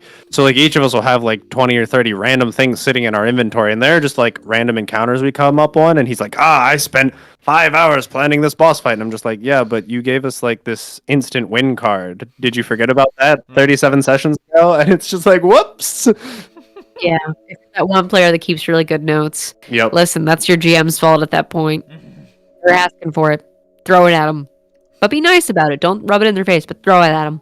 Do it. My crew loves to make jokes about things like that all the time. I was like, yeah, you remember you gave this one to us a while back, right? And I just go, oh crap, that's right, I did. Yep. Yeah, I try to make sure my players, I try to get everyone to digitize their stuff on our World Anvil so I can review it. They don't always do it. But my thing is, I don't see it on their character sheet. they don't have it. If they have it on a note card, that's not on their character sheet for me to access, so they don't have it. So I have to be able to review so I can make sure they're number one. I like to make sure my players have enough equipment to survive because my campaign is hard. It is not an easy campaign. That's why I keep saying they will probably die.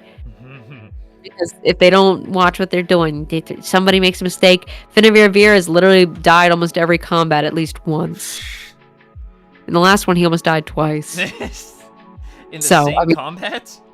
Mm-hmm. Yeah, he reached below 0 both times. Jesus. There was one point where he was literally 1 HP from death. Yeah, we were all like cheering and chanting, like, go, go. I kind of was like, if he dies, I don't know what's going to happen in this campaign. But we'll see what happens. We'll see what happens.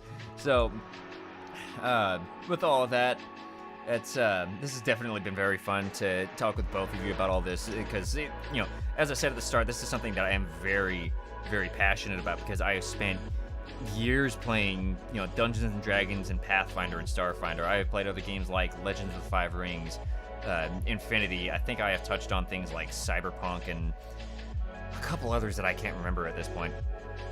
But it's always a very fun time to be able to sit down, whether it's with new strangers that you get to meet or with close friends that you've known for years. It's always so fun to be able to sit down and enjoy that time with each other, whether you're sitting there trying to accomplish something grand or just throwing back beers and having snacks out of the freaking collective bowl. It's always a load of fun to be able to play these games, whether or not you're recording these games for a podcast or something. It just playing the game itself is fun, and then for me, I find there could also be a great level of fun and satisfaction even in putting together a little production for all these different things. For a while, I considered trying to do the same thing for 40K games that I play, of making short little animations to represent some particular fight that happened on the battlefield, and show how the victory came to be for whatever side. It's fun to think of the ideas, and then just as fun to execute, sometimes even more so. So with this, your guys' shows are always incredibly fun to listen to. Even with as little as I've been able to listen to up to this point, I do enjoy it very much, and I look forward to hearing more of it. Yeah, awesome. Glad you're enjoying it. That is the goal. We want you to enjoy it, because if we don't enjoy listening to it, you probably won't. And if you, we probably won't either. So it's like, yeah. Positive feedback loop. So we're glad to hear that everyone enjoys it, and we hope more people pick us up and listen to it and have a great time with it. Yes, become a foundling. Well, I don't know. We need to get little antler hats. How did that term foundling become to be, real quick? Oh, so I have a creature called Blue Fan Elk. No, because we're missing role player found. Yeah, right? But okay, listen, I always thought of it as foundlings, but their mascot is a deer in my head, even though it's a seedling. Okay, listen. Yeah, no, it's because we have missing role player found, and the found is the foundling. So we just added the ling at the end. Because I was thinking about deer, and I was like, yearlings, right? And deerlings and all of that. And kind of yeah, stuff, and I was like, can we call them this? And they're like, no. Foundlings? No. That was no first. And then after 30 more things, I was like, Quinton, that's it. You know what? Foundling. That's it. I posted on Twitter. He had nothing he could say against it. I'm like, do that. Now everyone asks if we're Mandalorian fanboys or from England, because apparently common terms used in both places. Oh my god. That's hilarious. Yeah, so now you're all either Finnish or Yep. or part of the Mandalorian universe. So you're welcome. So it has nothing to do with our podcast at all, clearly. Oh my god. That definitely is one of the funnier stories. Okay, well, they did it. Guess I'll live with it. Yeah. The mascot's a little seed boy who's got a shiny butt. It's on our Patreon. Don't ask me too many questions. I was doodling and it's now. Fair enough. All right, well, thank you both, Quinton and Snow, for joining me on this episode today. It's been a very fun discussion to have with the both of you.